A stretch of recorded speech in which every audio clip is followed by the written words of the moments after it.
Bonjour tout le monde, on se retrouve aujourd'hui pour une vidéo donc sur un matériel, donc le Glue Glider Pro. Donc j'ai eu une question d'une abonnée qui a eu un petit souci avec la mise en place de sa cartouche. Donc j'en parlerai un petit peu plus tard dans la vidéo. Donc là je vais déjà vous faire la revue. Donc vous recevez donc le Glue Glider Pro tel quel, hein, avec une cartouche déjà installée à l'intérieur, prêt à être utilisée. Donc au niveau des fonctions, si on peut dire entre guillemets, donc vous avez ici un petit bouton, enfin un petit poussoir pour extraire la cartouche. Donc il suffit d'appuyer dessus pour sortir la cartouche. Il faut que vous entendiez un clic en la réinsérant, voilà, comme ça. Ici on a une petite molette qui permet de faire avancer l'adhésif. C'est utile surtout dans le cas où vous venez d'installer une nouvelle cartouche. Donc ça permet, donc vous appuyez dessus et on avance jusqu'à avoir l'adhésif à ce niveau ici, voilà. Sinon il est très petit, maniable, c'est ce que j'ai toujours qui m'a toujours plu sur celui-là. On le range facilement, voilà, il prend pas de place, il est très léger et sinon il va super bien. Donc sinon pour ce qui est des cartouches, alors on a plusieurs sortes de cartouches disponibles à l'achat. Donc vous avez ici, donc ça c'est la cartouche de base, hein, donc on appelle Permatac, et vous pouvez acheter différentes sortes de cartouches selon les utilisations que vous allez en faire. Par exemple vous avez la possibilité de prendre une repositionnable, une pour les photos, une aussi donc l'extrême tac qui fonctionne sur le métal, le verre, etc. Donc il y a vraiment pas mal de choix au niveau des cartouches. J'ai pas trop vu les autres cartouches encore en vente en France. Sinon tout récemment Laurence B Design, donc là où moi j'avais acheté le mien, a référencé les deux produits, donc le dévidoir avec les recharges. Donc on a deux fonctions sur l'appareil pour utiliser ces cartouches différemment.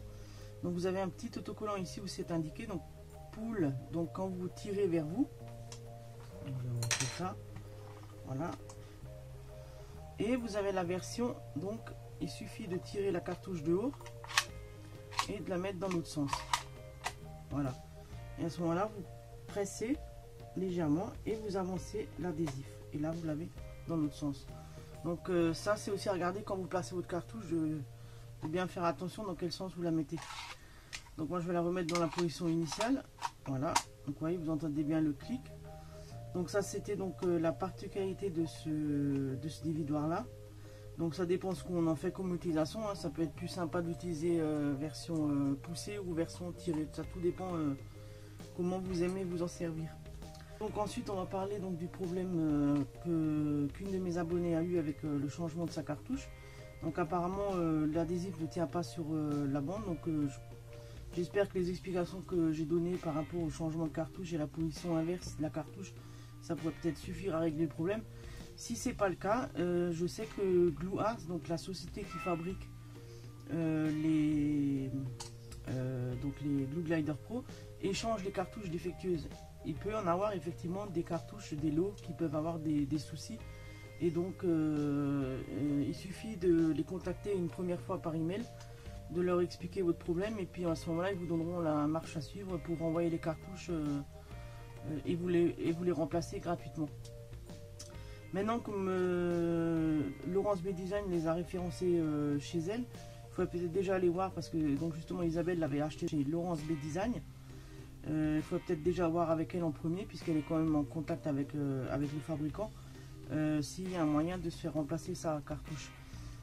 Donc essayez déjà d'en racheter une neuve, de tester pour voir si ça fonctionne correctement, et puis si effectivement ça venait de la cartouche, eh ben il ne vous restera plus qu'à vous la faire échanger. Voilà, je mettrai de toute façon les informations dans la barre d'infos de la vidéo. Voilà.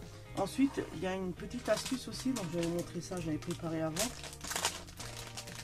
Il se peut que quand vous avez votre cartouche, la cartouche ne tienne pas à l'intérieur. Vous voyez, ça que ça ne fasse que là ça tient bien, il n'y a pas de problème. Mais il y a certaines cartouches, comme moi j'avais la toute première, ça s'enclenchait pas, on pouvait le mettre à fond mais on n'avait pas le clic, et ça fait qu'à peine on faisait une petite manipulation, la cartouche elle sortait dehors quoi. Donc pour remédier à ce problème, parce que c'est vraiment pas grand chose, ça vient juste de ce petit machin là qui est mal fait, ou qui est peut-être pas assez, je sais pas hein, exactement. Donc il vous suffit de mettre un petit bout de scotch comme là, donc je l'ai fait à l'avance pour que vous voyez bien la façon qu'il se positionne.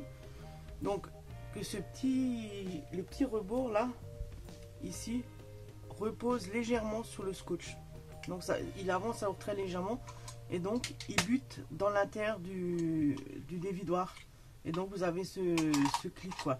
Donc voilà, là maintenant il tient faux parce que celui-là il n'y avait pas de défaut à la base. Mais sinon c'est ce genre de manipulation qu'il faut faire. Et votre cartouche elle restera à l'intérieur de son logement. Voilà, donc je vous remonte bien comment c'est dedans. Alors bien sûr il ne faut pas avancer trop le scotch parce que sinon vous allez en mettre sur les rouages à l'intérieur. Et donc ensuite votre dévidoir il va plus sortir il va plus tourner quoi. Enfin le rouage ne va plus tourner. Donc il faut bien respecter juste avant l'espèce de petite pointe ici. Je vais vous montrer ça là, sans le scotch. La petite pointe là, vous voyez, il faut le mettre juste avant dans cette partie là. Comme ça. Voilà. Donc si jamais vous aviez ce problème, même ça marche très bien. Donc ensuite j'avais une petite astuce encore pour cet appareil. On peut s'en servir effectivement une fois que les cartouches sont vides, à pas les jeter. Vous pouvez les démonter et vous servir des rouages pour vos projets mix média. Il suffit de mettre du gesso à l'intérieur, de recouvrir de gesso pardon. Et ensuite vous pouvez les peindre, utiliser les nouveaux mousses, les nouveaux embellishments de mousse, ça marche très bien aussi. Donc ça peut vraiment faire des très beaux embellissements et pas cher. Voilà, tout simplement récupérer dans la cartouche vide quoi. Voilà, donc vous récupérez ces 3 petits morceaux. Et je fais déjà pareil avec les dévidoirs de chez Action. J'en ai déjà utilisé dans des créations. Et vous pouvez faire exactement la même chose avec ça. Voilà. Si jamais vous avez des questions, n'hésitez pas à les poser en commentaire, hein, j'y répondrai. Je voulais remercier aussi tous mes nouveaux abonnés. Ça me fait vraiment plaisir de voir que ce que je fais plaît. Ben, merci à tous. Alors je vous dis à très bientôt pour une nouvelle vidéo. Bye bye.